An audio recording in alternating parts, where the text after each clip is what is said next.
بسم الله الرحمن الرحيم.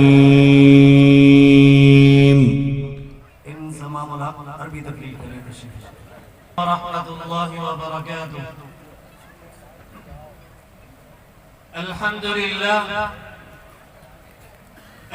لله الذي من علينا بصحة الاعتقاد وطهر قلوبنا من ندران الشرك الوثنية والإلحاد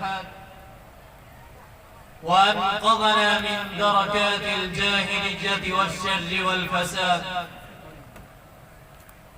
وأشهد أن محمدًا عبده ورسوله إمام الأنبياء والمرسلين والمتقين الأخيار. أما بعد،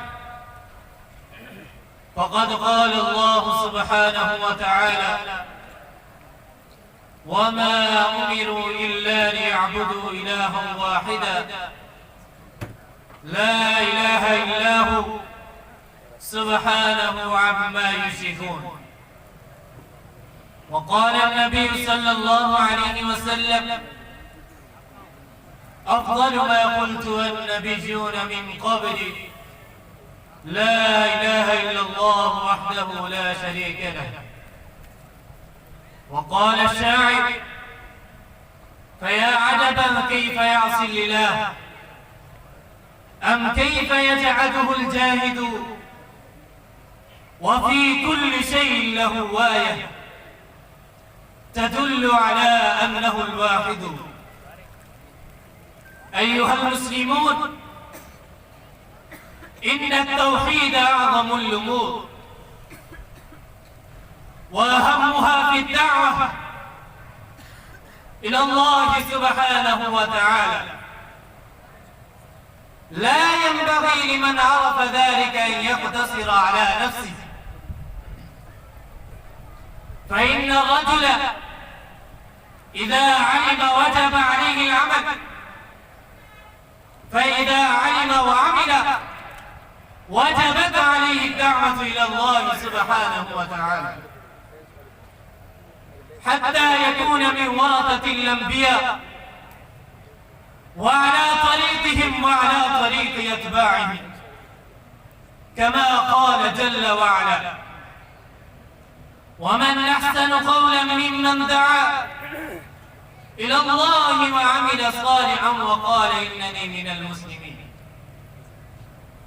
فيا أصحاب المجد والكرم، إن التوحيد أول واجب، والنبي صلى الله عليه وسلم أخذ 10 سنين كلها في الدعوة إلى التوحيد والنهي عن ضده، وهو شرك وفيه إن الإنسان قد يكون من أهل العلم ولا يعرفها، أو يعرفها ولا يعمل بها، والتنبيه على التعليم بالتدريج والبدء بالأهم فأهمها، كما أمر نبينا صلى الله عليه وسلم لمعاذ بن جبل رضي الله تعالى عنه حين بعثه إلى اليمن، فقال له: فليكن أول ما تدعوهم إليه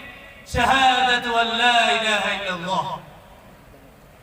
وقال شيخ الإسلام ابن تيمية رحمه الله: إن التوحيد هو أصل الدين الذي لا يقبل الله من الأولين والآخرين دينا غيره، وبه أرسل الله الرسل وأنزل الكتب، كما قال الله تعالى: واسأل من أرسلنا من قبلك من رسلنا أجعلنا من دون الرحمن آلهة يعبدون. فيا دعاة الإسلام، اعلموا رحمكم الله إن التوحيد أول دعوة الرسل وأول منازل الطريق وأول مقام يقوم فيه سالك إلى الله عز وجل. كما قال نوح عليه السلام: لقومه: يا قوم اعبدوا الله ما لكم من إله غيره. وقال هود عليه السلام لقومه: اعبدوا الله ما لكم من إله غيره. وقال صالح عليه السلام لقومه: اعبدوا الله ما لكم من إله غيره. وقال شعيب عليه السلام لقومه: اعبدوا الله ما لكم من إله غيره. وقال الله تعالى: ولقد بعثنا في كل أمة رسولا أن اعبدوا الله واجتنبوا الطاغوت. وقال الله تعالى في مقام آخر: وما أرسلنا من قبلك من رسول إلا نوحي إليه أنه لا إله إلا أنا فاعبدون.